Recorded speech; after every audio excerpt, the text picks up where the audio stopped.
paz, meus irmãos, vamos continuar nosso estudo sobre a Cristologia, a doutrina sobre Cristo, aqui em Sistemática 2. Estamos dando continuidade às heresias dos primeiros séculos a respeito da pessoa de Cristo e das suas duas naturezas, e teve um concílio que foi fundamental para a formação ortodoxa dessa doutrina, a afirmação histórica e pura a respeito do Cristo. A cristologia ortodoxa ela é fundamentada exclusivamente nesse concílio, que foi muito útil para entendermos a pessoa de Cristo e as duas naturezas. Esse concílio aconteceu na Ásia Menor, onde hoje é a Turquia, um local chamado na época o local era Calcedônia, e aconteceu no ano 451 da era cristã. O Cristo, em pessoa e em natureza, foi o foco desse concílio. O último dos concílios chamados ecumênicos, porque a igreja se dividiu em oriental e ocidental. Igreja católica apostólica e romana e igreja ortodoxa grega. Então, a necessidade de haver concílios continuou, porém, cada igreja com a sua administração e com os seus concílios separadamente, centralizado no Oriente e o outro centralizado no Ocidente. Porém, esse concílio, esse último concílio, que é o de Calcedônia, ele é aceito como um concílio que tem autoridade tanto para as igrejas protestantes, as igrejas católicas, as igrejas ortodoxas, as igrejas anglicanas, de uma forma geral as igrejas também pentecostais e até neopentecostais. O concílio foi convocado pelo imperador atual, era o Flávio Marciano, e chegaram a uma declaração de fé que nós chamamos hoje de credo cristológico. Temos aqui o texto na íntegra para os irmãos acompanharem. Leia comigo o credo de Calcedônia a respeito do Cristo, o Filho de Deus. Ensinamos a fé num só e mesmo Filho, o nosso Senhor Jesus Cristo, sendo o mesmo perfeito na divindade e o mesmo perfeito na humanidade, o mesmo verdadeiramente Deus e verdadeiramente homem, com alma racional, com corpo, da mesma substância do Pai, quanto à divindade, e quanto à humanidade, da mesma substância que nós, em tudo semelhante a nós, menos no pecado. O mesmo que desde a eternidade é procedente do Pai, por geração, quanto à divindade, e o mesmo que, quanto à humanidade, nos últimos tempos foi gerado pela Virgem Maria, declarada como Mãe de Deus, por nós e nossa salvação, sendo um só e mesmo Cristo, Filho, Senhor, unigênito, que nós reconhecemos como existente em duas naturezas, sem confusão, sem mutação e sem divisão, sendo que a diversidade das naturezas nunca foi eliminada pela união, ao contrário, a propriedade de cada uma das naturezas ficou intacta e ambas se encontram em uma só pessoa, em uma só hipóstase, que quer dizer substância. O Filho não foi dividido ou separado em duas pessoas, mas é um só. E o mesmo a quem chamamos de Filho, unigênito, Deus, Verbo, Senhor, Jesus Cristo, como desde o início a respeito dele falaram os profetas, e o próprio Jesus Cristo nos ensinou, e como nos foi transmitido pelo credo dos pais. Essa declaração ela tem um peso muito grande para a cristandade ao longo dos tempos. A polêmica aí vai ser a questão do termo Virgem Maria, se ela continuou virgem ou não depois que teve Jesus, com outros irmãos que nós percebemos serem citados na Bíblia, e a questão da declaração Mãe de Deus.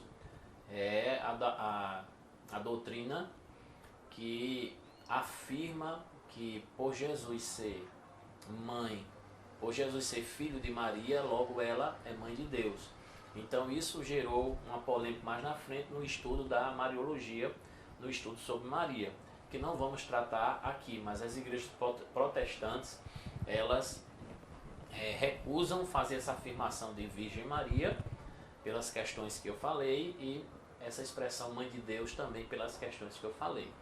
Em continuação a esse assunto, nós podemos ver em 1647 a Confissão de Fé de Westminster, muito utilizada pelas igrejas reformadas, no capítulo 8, onde tem o título Cristo Mediador, é feita essa confirmação que nos faz lembrar o Concílio de Calcedônia, o Filho de Deus, a segunda pessoa da Trindade, sendo verdadeiro e eterno Deus da mesma substância do Pai e igual a Ele, quando chegou o cumprimento do tempo, tomou sobre si a mesma natureza humana, com todas as suas propriedades essenciais e enfermidades comuns, contudo sem pecado, sendo concebido pelo poder do Espírito Santo no ventre da Virgem Maria e da substância dela, as duas naturezas inteiras, perfeitas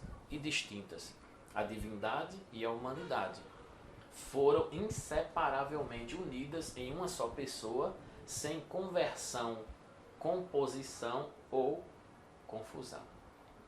Essa pessoa é verdadeiro Deus e verdadeiro homem, porém, um só Cristo, o único mediador entre Deus e os homens, e nós temos aí as referências que abordam e fundamentam esses tópicos que são afirmações da Confissão de Fé de Westminster.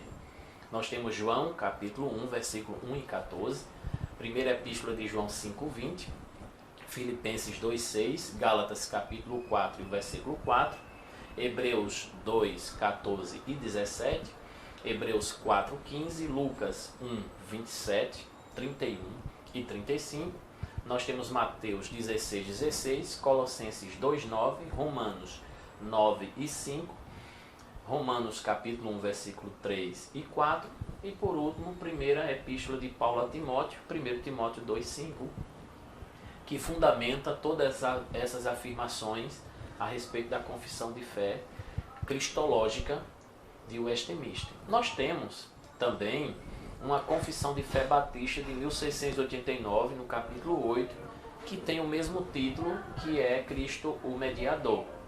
E esse capítulo 8 diz o seguinte a respeito da cristologia: o Filho de Deus, a segunda pessoa da Trindade Santa, sendo o próprio Deus eterno, o resplendor da glória do Pai, da mesma essência e igual ao Pai, ele fez o mundo, sustém e governa todas as coisas que criou. Quando veio a plenitude do tempo, ele tomou sobre si a natureza humana com todas as suas propriedades essenciais e fraquezas humanas, porém sem pecado. E foi concebido pelo Espírito Santo no ventre da Virgem Maria, pois o Espírito Santo desceu sobre ela e o poder do Altíssimo a envolveu. Foi nascido de mulher, da tribo de Judá, da descendência de Abraão e de Davi, segundo previa as Escrituras.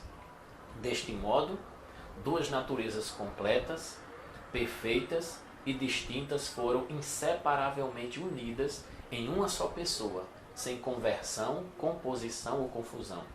E essa pessoa é verdadeiramente Deus e verdadeiramente o homem, no entanto, um só Cristo, o único mediador entre Deus e os homens. Perceba que as afirmações da confissão de fé de Westminster e a confissão de fé batista têm muito em comum com aquela confissão de Calcedônia lá atrás. Isso implica dizer que nós estamos acompanhando nessas confissões ao longo da história uma confissão que tem autoridade ecumênica, ou seja, que une os conceitos e as divisões, os cismas de cada cristianismo na época do passado. Nós temos o cisma entre Igreja Católica e Ortodoxa e nós temos o cisma entre Igreja Católica e Protestante. Nós temos o cisma que aconteceu no século VI, e depois no século XII, que foi só um complemento, uma afirmação de que não havia mais possibilidade de continuar a respeito da Igreja Oriental e Ocidental. E depois, no século XVI, é o que a gente chama de protestantismo, que surgiu com a Reforma Protestante, um outro cisma com a Igreja Católica Apostólica Romana. Em relação a essa confissão de fé batista de 1689, nós temos o fundamento bíblico de cada tópico identificado em João, capítulo 1, versículo 14, Gálatas 4, 14, Romanos 8, 3, Hebreus 2, 14 e do 16 ao 17, também Hebreus 4, 15. Nós temos Mateus 1, 22 e 23, Lucas capítulo 1, versículo 27, 31 e 35. Nós temos Romanos 9, 5 e 1 Timóteo 2, 5, muito parecidas às referências que foi citado lá atrás no Conselho Reunido para a Confissão de Fé de Westminster. Então, observando essa busca de declaração de fé para resumir o que cada cristão deve confessar, é que foi caminhado e publicado esse credo para que os irmãos estejam firmes a respeito da pessoa de Cristo. Em continuidade aos nossos tópicos da cristologia, nós temos aí a pessoa de Cristo como um terceiro tópico. E o que é que a Bíblia ensina, em resumo, em síntese, a respeito de Cristo? Os próprios credos, eles têm essa preocupação de apresentar, primeiro, que ele era verdadeiramente homem, ou seja, tinha uma natureza humana perfeita, completa. A segunda afirmação da Bíblia se resume em que ele era verdadeiramente Deus, ou tinha uma natureza divina perfeita. Então, natureza humana perfeita e natureza divina perfeita. Então, observe, tudo que atinge ou deforma essa convicção de que Jesus tinha uma natureza humana completa e uma natureza divina completa e perfeita, isso beira a heresia. Por isso que nós falamos a respeito daquelas 7 heresias muito conhecidas dos primeiros séculos, que ou negava a divindade, ou negava a humanidade, ou negava as duas, ou atingia de alguma forma a pessoa de Cristo. Ou atingia as duas naturezas, ou atingia a pessoa. A terceira afirmação mostra que Jesus é uma pessoa. Então não se pode dizer que ele é uma pessoa humana e uma pessoa divina, tendo duas pessoas. Não se pode dizer que há uma mistura, uma confusão entre natureza humana e natureza divina e pessoa. Então há uma necessidade de também explicar de que ele não é uma pessoa humana, uma pessoa divina, ou tem uma natureza personificada, mas confusa, quase humana ou quase divina, ou parece ser divino, como afirmava as heresias lá atrás. Se faz necessário que cada um de nós tenhamos essa preocupação. E aqui vamos dar sequência a estudos mostrando por que nós afirmamos que Jesus é perfeitamente homem, por que nós afirmamos que Jesus é perfeitamente Deus e por que nós afirmamos que Jesus é uma pessoa única e não dupla personalidade. E o que isso implica na nossa fé cristã.